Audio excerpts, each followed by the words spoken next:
एकीकडे महानगरपालिकेच्या बातम्या आणि दुसरीकडे दाऊसच्या बातम्या सतत आपल्या कानावरती पडतायत. राज्याचे मुख्यमंत्री देवेंद्र फडणवीस, उद्योग मंत्री उदय सामंत यांनी नुकताच दाऊसचा दौरा केला आणि या दौऱ्यातून महाराष्ट्रामध्ये 30 लाख कोटी रुपयांची गुंतवणूक आलेली आहे आणि सोबतच 7 ते 10 कोटी रुपयांची गुंतवणूक अजून पुढच्या 2 महिन्यांमध्ये येईल असं मुख्यमंत्री देवेंद्र फडणवीस यांनी सांगितलेलं आहे. एकीकडे राज्यामध्ये उद्योग येतील, रोजगार वाढेल असा दावा राज्य सरकार करते. दुसरीकडे मात्र या दौऱ्यावरती टीका होतीये. नेते मंडळी जनतेच्या टॅक्सच्या पैशावरती दाओसला फक्त मजा मारायला जातात, पिकनिकला जातात असाही आरोप केला जातोय.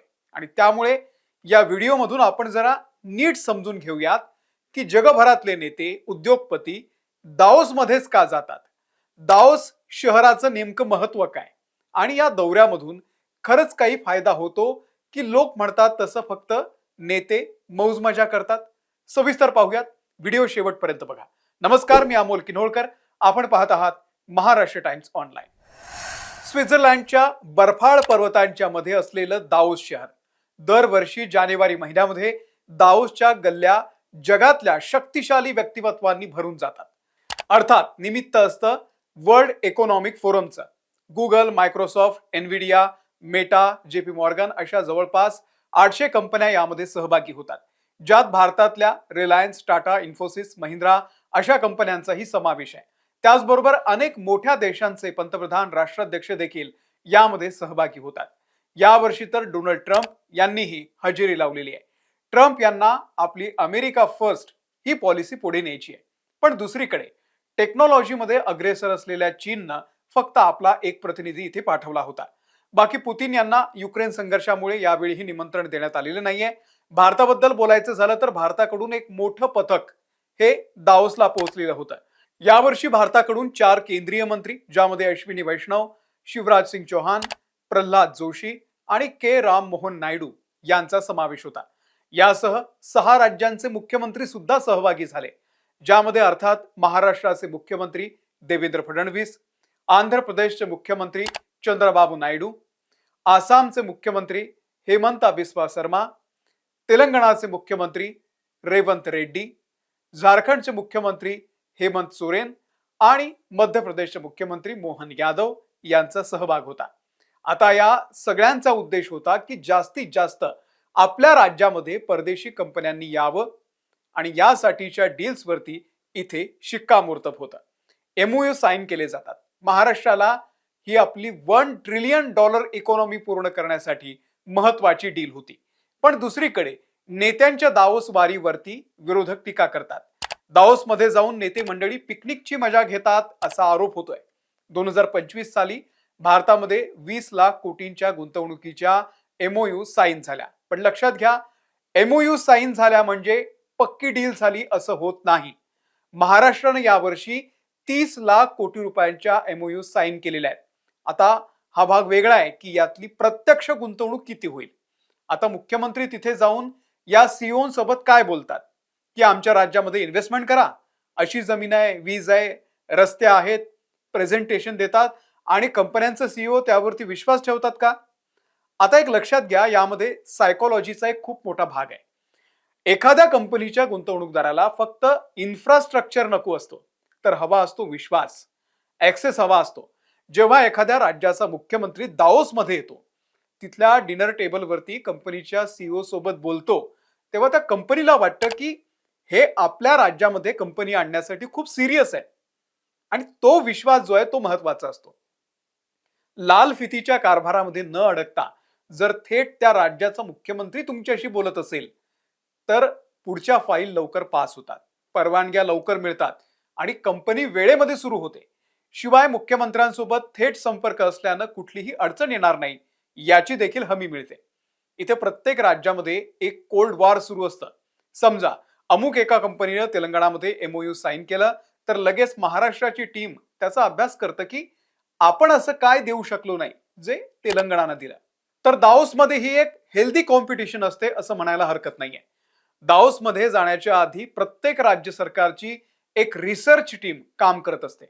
कोणत्या कंपन्या दाओसमध्ये येणार आहेत, त्या कंपन्यांचे सीईओ कोण आहेत, त्यांचे इन्व्हेस्टमेंट सायकल नेमकं कसं आहे, या सगळ्याचा अभ्यास करून तिथे प्रेझेंटेशन करावं लागतं.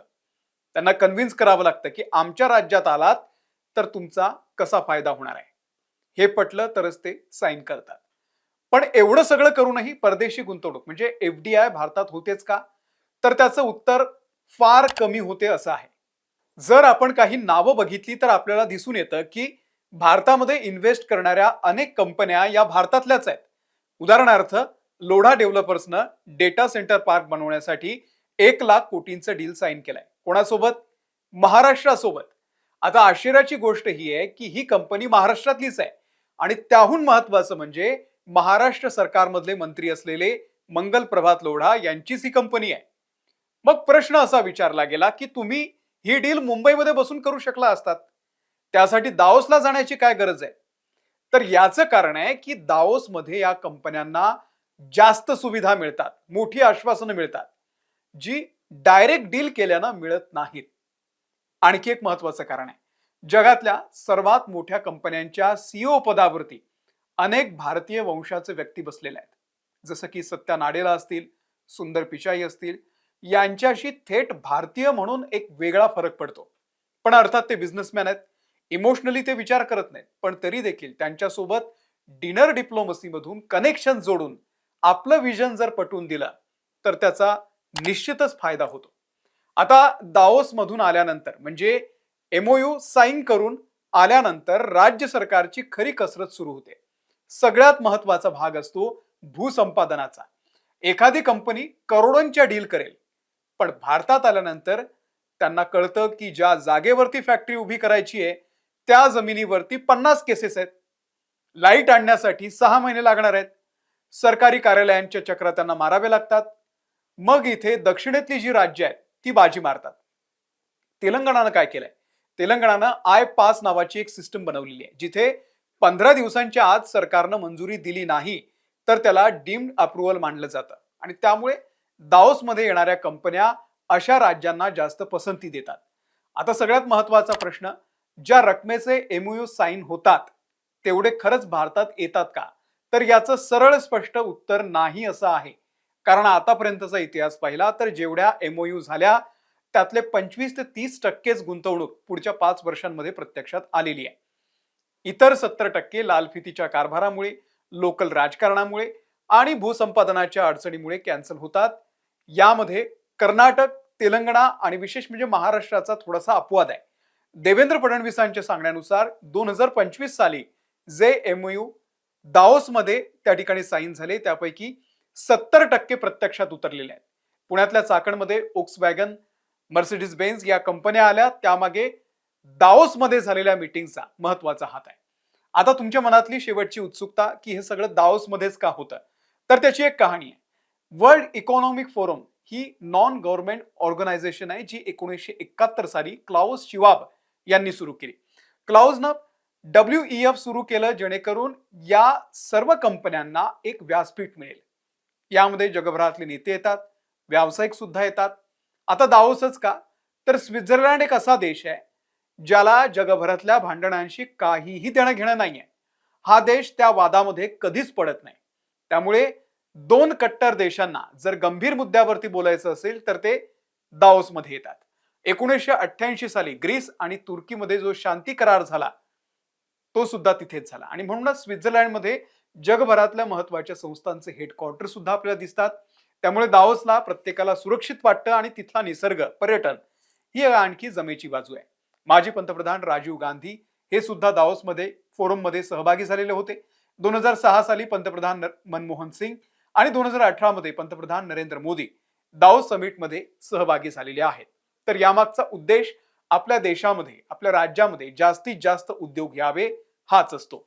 तुम्हाला याबद्दल नेमकं काय वाटतंय कमेंट करून नक्की सांगा. व्हिडिओ आवडला असेल, माहितीपूर्ण वाटला असेल, इतरांना शेअर करा. धन्यवाद.